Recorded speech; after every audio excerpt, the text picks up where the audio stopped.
হ'ব হ'ব মই আপোনাৰ কাগজ লৈছোঁ একদম চিন্তা নকৰিব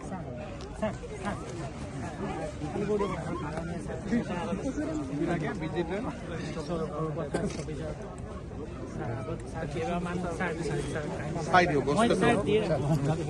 ভাল খবৰ কোৱা কি ক'বা কোৱা কৈ দিয়া নমস্কাৰ কি খবৰ বাবা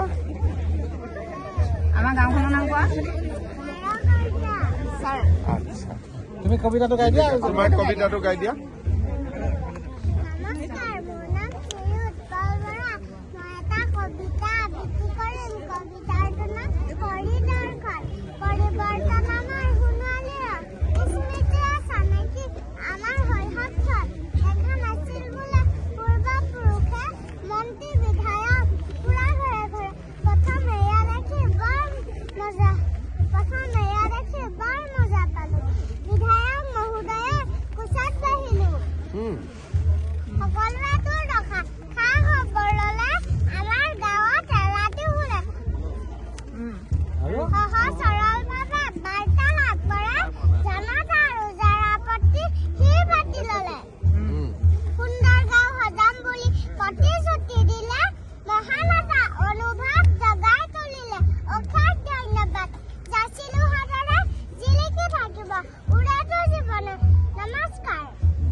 তুমি শংকৰদেৱটো গাই দিয়া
মুখ্যমন্ত্ৰী মহোদয়ৰ নাম কি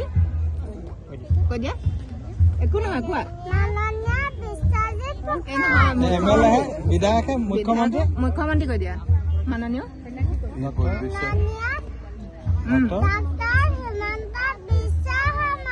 সেইজন মাননীয় কোন ছাৰ কোন জানো বাৰু দেখিছা নাই তুমি দেখিছে এজনে তোৰ নাম মামা বাবা কি হয় উৎপল বৃষ্টি হাজৰিকা অংগনবাড়ীত পঢ়ে বাইদেউ অংগনবাড়ীখন মই গৈ থাকো বৰ ধুনীয়াকে কুশল কৰোঁ জানো কুশল কৰাটো গাই দিওঁ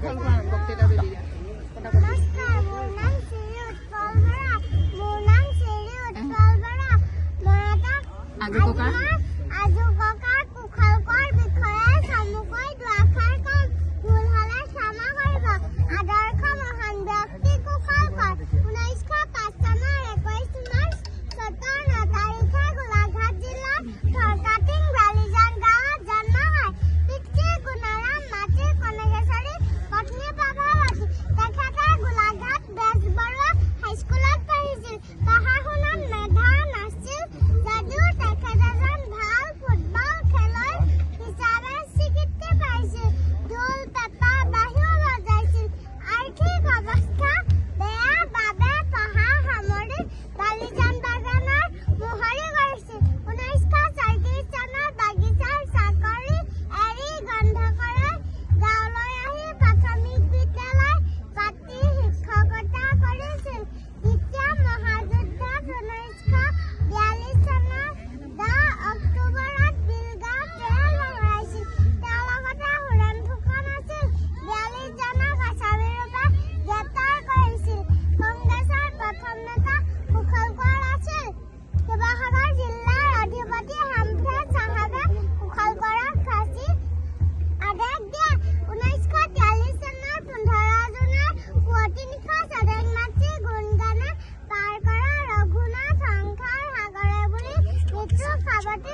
মহাদেৱৰ জানে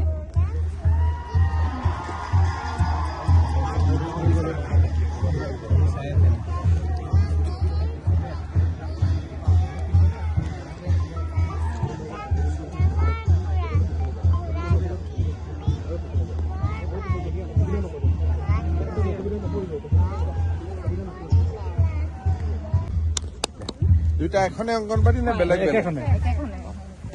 ভালকৈ 49 মডেল অংগনবাড়ী হ'লে ভালকৈ বিল্ডিং পেলোৱা নেকি এলপি স্কুলখন আমাৰ অৰ্গেনাইজেশ্যনৰ কাৰণে বেছি গ'ল পুৰণা এলপি স্কুলখন গোটেই বিল্ডিংটো মাৰিব লাগে তাৰ লগত আমি কৰি থৈছোঁ অকমান মডেল তাত কৰিব নালাগে বহুত নকৰিলেও হ'ব কিন্তু সেইটো মেৰামত কৰিলে অলপমান দি পেলাই মৰমতে মানে খেলা বস্তু দি দিয়ে হৈ যাব আপুনি এটা কাম কৰিব বিশ্বজিতৰ কথাখিনি কওক আপোনাৰ সমস্যাটো কি সমস্যাটো হ'ল ছোৱালীজনী এতিয়া আপুনি যোৱা পৰা মই আপোনাক কি হ'ল কথাটো তেখেতৰ চাকৰিৰ কাৰণে মই লগ কৰিছোঁ আচ্ছা আপুনি এবাৰ বিশ্বজিতক বুজাই দিয়ক তেতিয়া সি লাগি থাকিব পাৰিব মোক দিয়ক বিশ্বজিত তুমি বস্তুটো চাই পেলাই মোক জনাবা